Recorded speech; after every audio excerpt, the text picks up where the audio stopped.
Hello there and welcome back. So we are now ready to dive into what I would call the major topic or theme of this particular chapter, and especially something that is going to come up again and again and again and again consistently throughout the semester, and that topic is homeostasis and negative feedback. So let's dive right into this.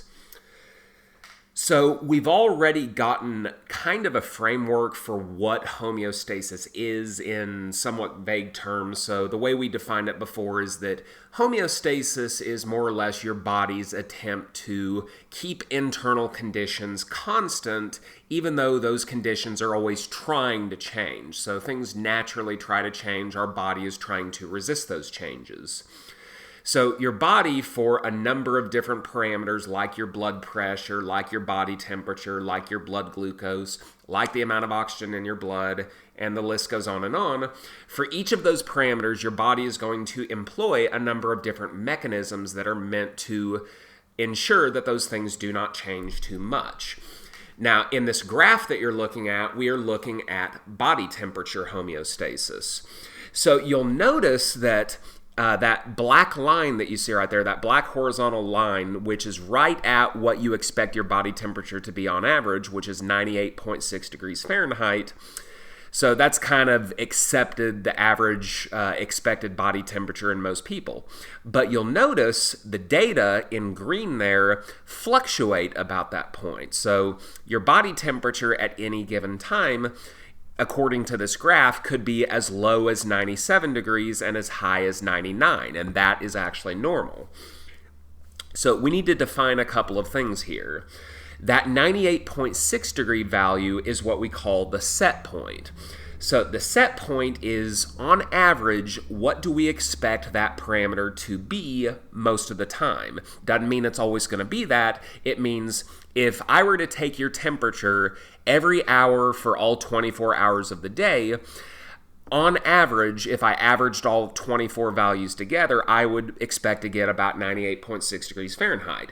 Now, some readings may be as low as 97, some may be as high as 99, maybe one is 98, maybe one is 98.8, 97.2, whatever. So the set point is what we expect the value to be on average, but that does not mean it is going to be that value all the time, right? So the normal range is what we allow that parameter to assume in terms of values. So in this case, if you look at the graph on the right, the normal range would be 97 degrees to 99 degrees. Anything in between those two values is acceptable and permissible as far as your body is concerned. So we can allow your body temperature to assume those values and nothing should be wrong. We don't need to turn on the sweating or the shivering mechanisms as long as the parameter falls in that normal range. So basically what homeostasis is going to be all about is anytime you get a little uncomfortably close to the kind of critical values of the normal range, your body will activate a homeostasis mechanism to get it a little bit more comfortably in the center of the normal range values. So, for example, if your body temperature gets right around 97 or a little bit below, then your body is going to activate the shivering mechanism to bring it back up into the normal range. If your body temperature rises above 99 degrees, then your body will activate the sweating mechanism to bring it back down into the normal range. So any time you're talking about homeostasis, you are talking about some mechanism that your body uses to keep a value like your body temperature or like your blood pressure within those acceptable ranges. That is what it is all about. So for a healthy person, if you were to say, measure their blood pressure every hour on the hour for the whole day, as long as each blood pressure reading is in the normal range, there is no reason to suspect that that person has any sort of health problems as it pertains to their blood pressure. But when it comes to homeostasis values, anytime you do detect something that is outside the normal range, what that indicates to you is that that person's homeostasis mechanism in some form or fashion has failed them. It is not working correctly, and that is going to be major evidence that that person has disease or illness of some sort.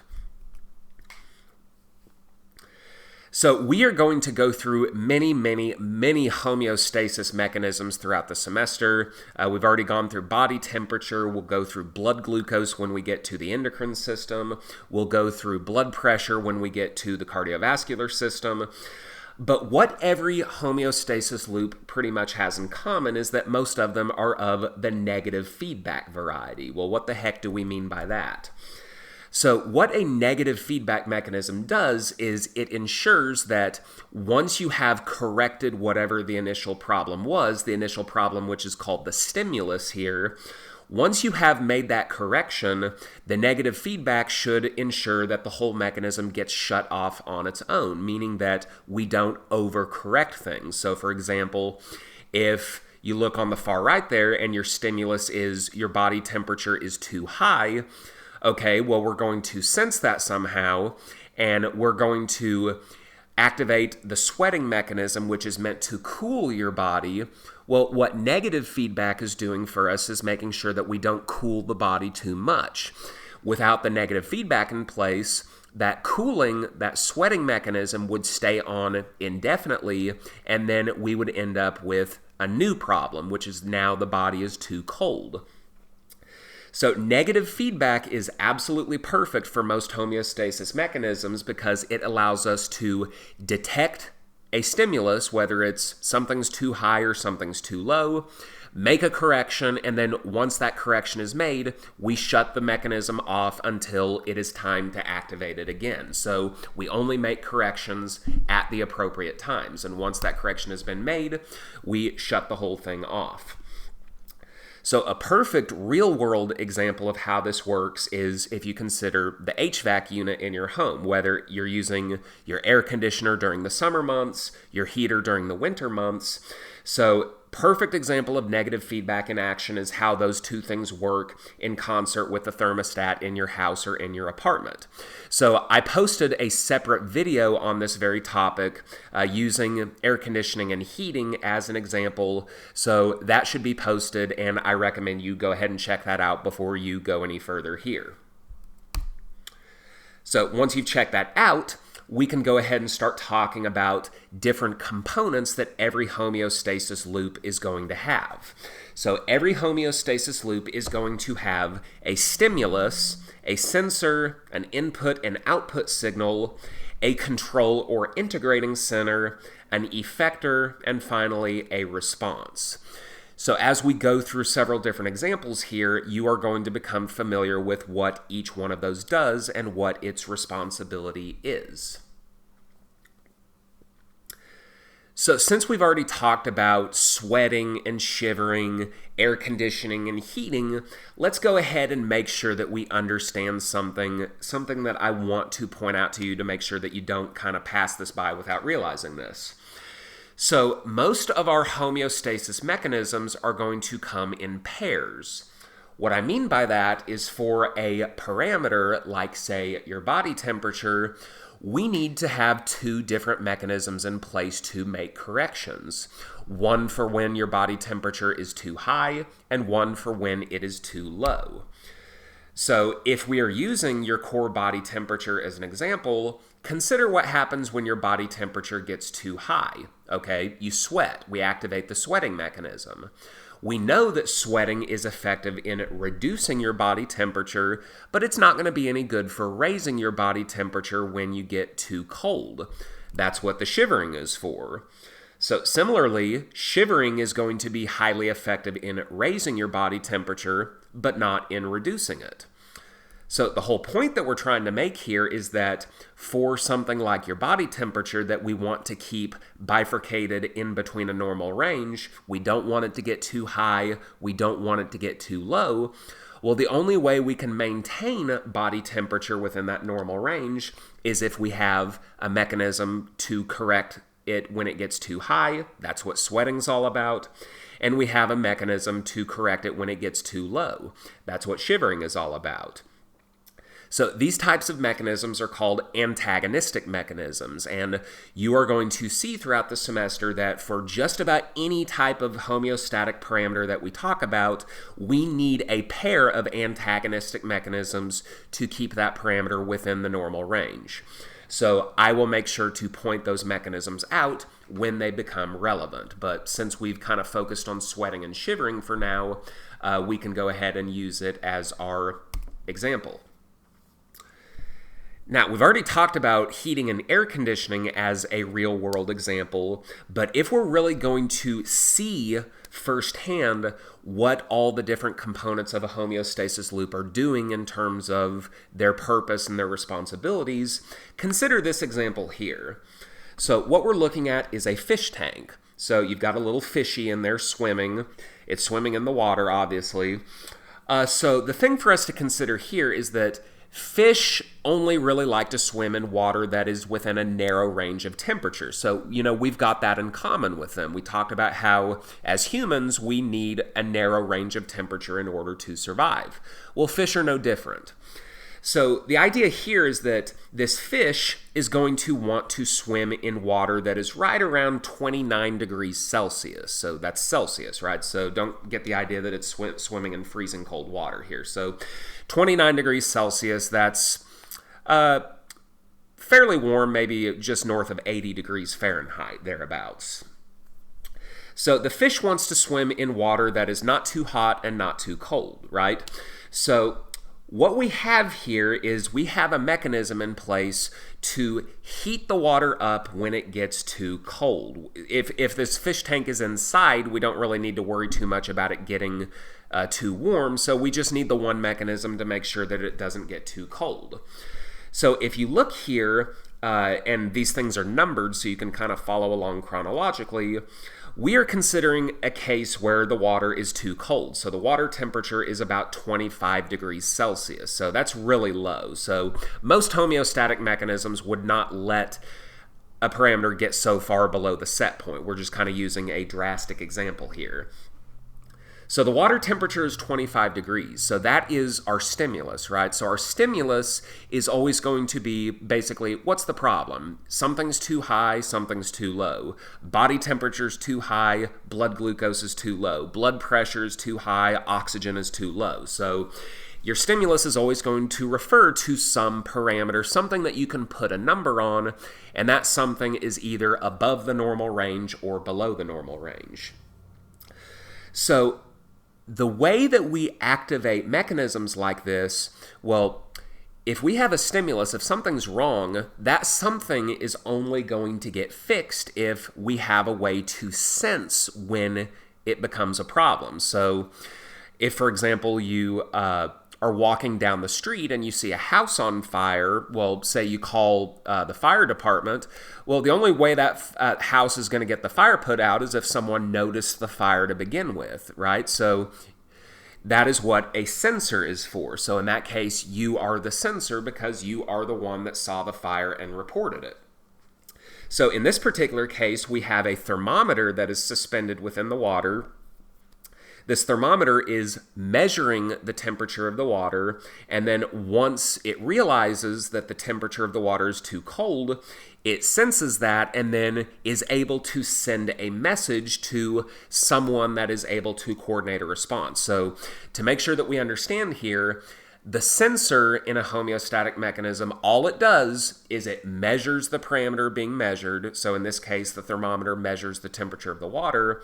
The sensor measures the parameter, senses when something is amiss, and then reports on it. It doesn't do anything to fix the problem. All it can do is recognize that the problem exists and then report it. So you'll notice the thermometer is connected via a wire, that's number 3 there in the picture, to a control box.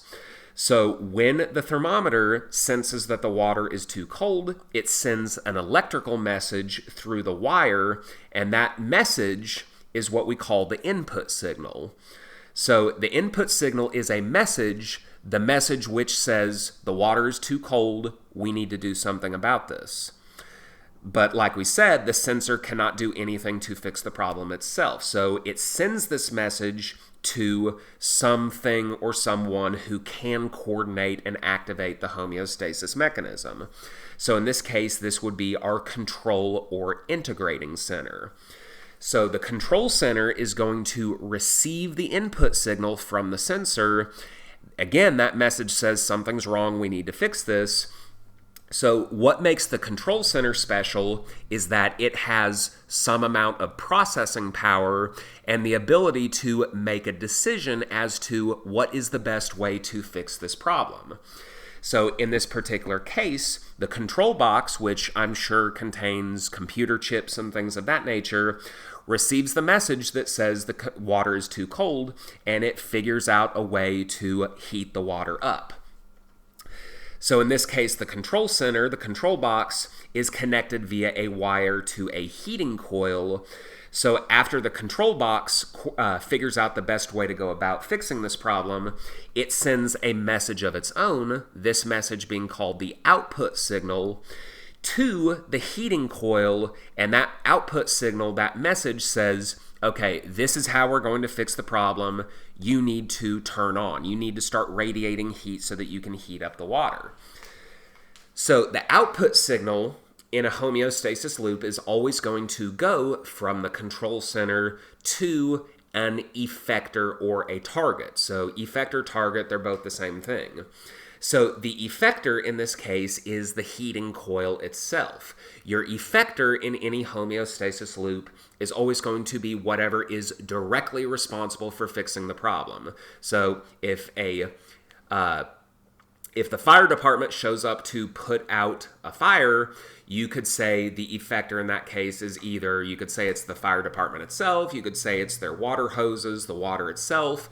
The effector is going to be basically whoever is responsible for fixing the problem, right? So in this case, because the water is too cold and the heating coil turning on heats the water up, the heating coil is our target or effector here. And then the response, basically what is the consequence of the effector doing its job, is that the water temperature increases, and that water temperature is going to increase from 25 degrees to 26 degrees to 27 degrees to 28 degrees. The water temperature will increase until we get back into the normal range. So once we get back to about 29 degrees, we can finally see how the negative feedback is going to kind of finish our job for us. So if you consider that we are now, after the heating coil has been on for a while, we are now at 29 degrees Celsius, well, that's the perfect water temperature. So let's see how negative feedback is going to shut things off. Well, if the water temperature is now 29 degrees, there's no longer a stimulus. The stimulus that activated everything else was that the water was too cold. Well, the water's no longer too cold. So the thermometer is no longer reading a cold temperature, it's actually reading the perfect temperature. So in that case, there's no reason for the thermometer to continue to send input signals to the control box, so it's not going to anymore. The control box is no longer receiving input signals from the thermometer. The control box is no longer receiving the message that says the water's too cold. So the control box is no longer going to send output signals to the heating coil. And the heating coil, since it is no longer receiving the message saying the water's too cold, this is how we're going to fix it, it's just naturally going to shut off on its own. And by doing this, by using our negative feedback, we ensure that the temperature of the water rises from 25 to 29, but we ensure that it does not go any further above that. We do not want to start with one problem and end up with another problem. We want to fix the problem, and that's it. So just a very brief summary of the responsibilities of each component of the homeostasis loop, just to make sure that we kind of understand. The stimulus refers to what's your problem, what's your issue, and specifically for physiology, it's going to refer to some parameter that is either too high, above the normal range, or too low, below the normal range. The sensor is going to be, how does your body recognize that the problem exists? So we're not really going to have a chance to talk about sensors very much until we get to some of the communication stuff in the coming weeks. So don't worry necessarily just yet exactly how your body senses these problems.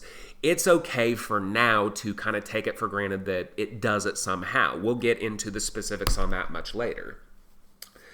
So the input signal is, how does the sensor report the problem to the control center? So don't forget, the sensor is not capable of fixing the problem itself.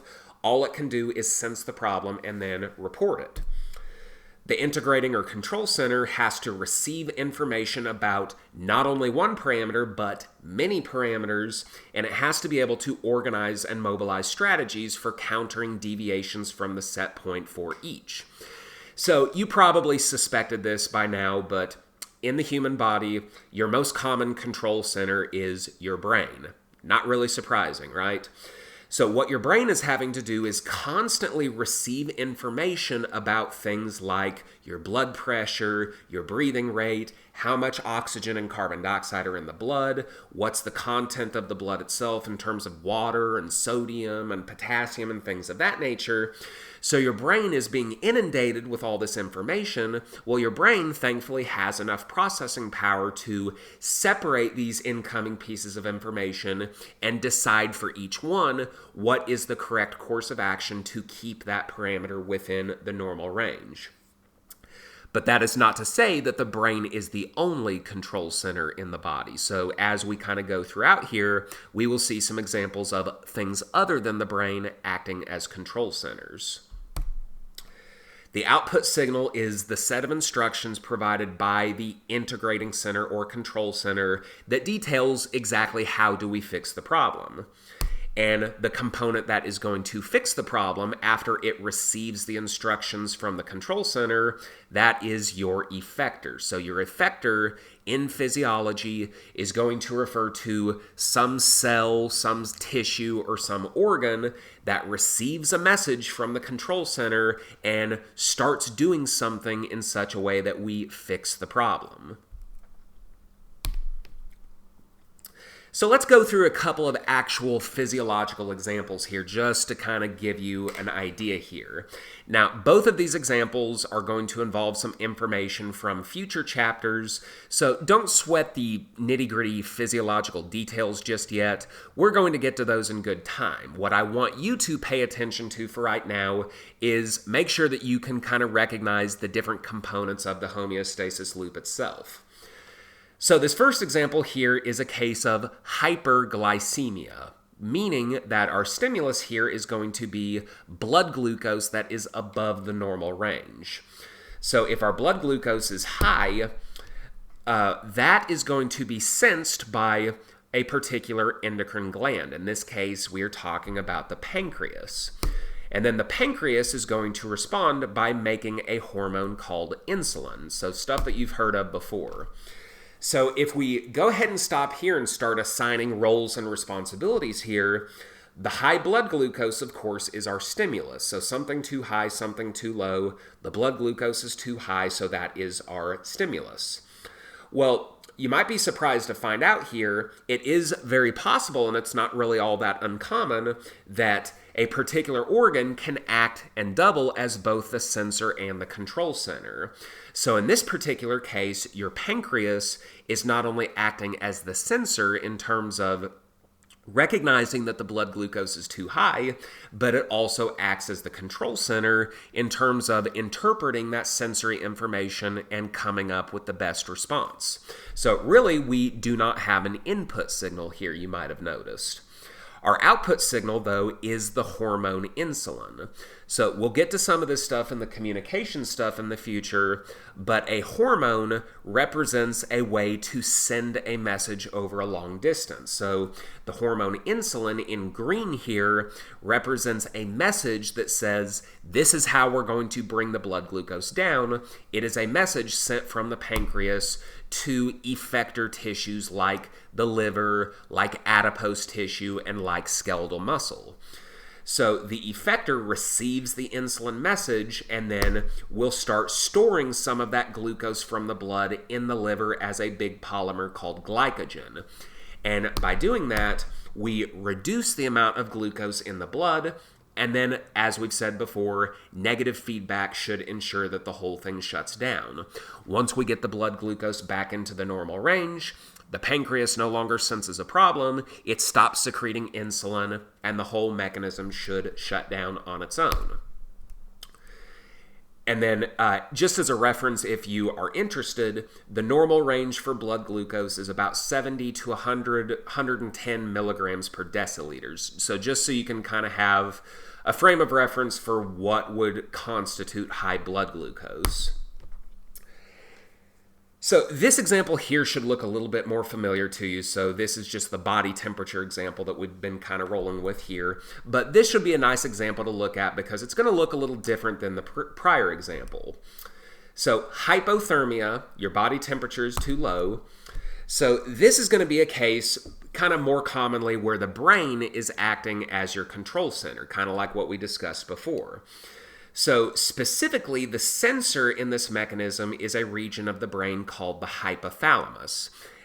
As we are going to find out when we start talking about the endocrine system, the hypothalamus is a very, very, very common sensor in your body. It senses a lot of different things. So if your body had a thermostat, it would be located in the hypothalamus. So your brain is also going to act as your control center here. And control centers, what they do is they send output signals to effectors. So the output signal here is actually not a hormone traveling through the blood, but rather it is an electrical message traveling through a nerve from the brain down through the spinal cord, and that message is going to different skeletal muscles all throughout your body. So you're aware that when your body temperature drops too much, you start shivering. What that shivering is the involuntary contraction of your skeletal muscle that's going to start burning ATP and releasing a lot of heat. That heat that radiates off your muscles is meant to bring your body temperature up. So even though a couple of things look a little different here as compared to our first example that we looked at with hyperglycemia, negative feedback is still going to operate exactly the same. Once we get our body temperature back up into the normal range, input and output signals stop being sent, and the whole mechanism should shut off on its own. So this is actually kind of a simplistic way of looking at this mechanism, so it's fine for now, but if you're interested in this sort of thing, there are other things that happen in the hypothermia mechanism rather than just kind of this shivering mechanism. So there are a couple of other hormones that get released, like thyroid hormone and epinephrine, or adrenaline if you prefer. Okay, so just to kind of finish up on homeostasis here, we've talked almost exclusively about negative feedback. So what you might be thinking at this point is that, okay, if there's such a thing as negative feedback, then that implies that there must also be positive feedback, right? Well, you are correct. There is such a thing as a positive feedback mechanism. But here is the issue with positive feedback. It's not really going to be terribly common in human physiology, and here's why. What positive feedback implies is that if you have a stimulus, then the response is just going to make the stimulus even worse than it already was. So imagine if, again, you are dealing with hypothermia, your body temperature is too low. A positive feedback mechanism would activate something like sweating, in which after you sweat, your body temperature drops even further. So a positive feedback mechanism is not unlike a snowball rolling downhill. The longer a positive feedback mechanism stays on, the greater and more intense the stimulus is going to get. Then the response becomes greater, the stimulus becomes greater still, so the whole thing just kind of snowballs on you and gets out of control. So for this reason, for most homeostatic parameters, we prefer negative feedback because we can make slight adjustments without really going too crazy, right? But that is not to say that positive feedback cannot be useful to us.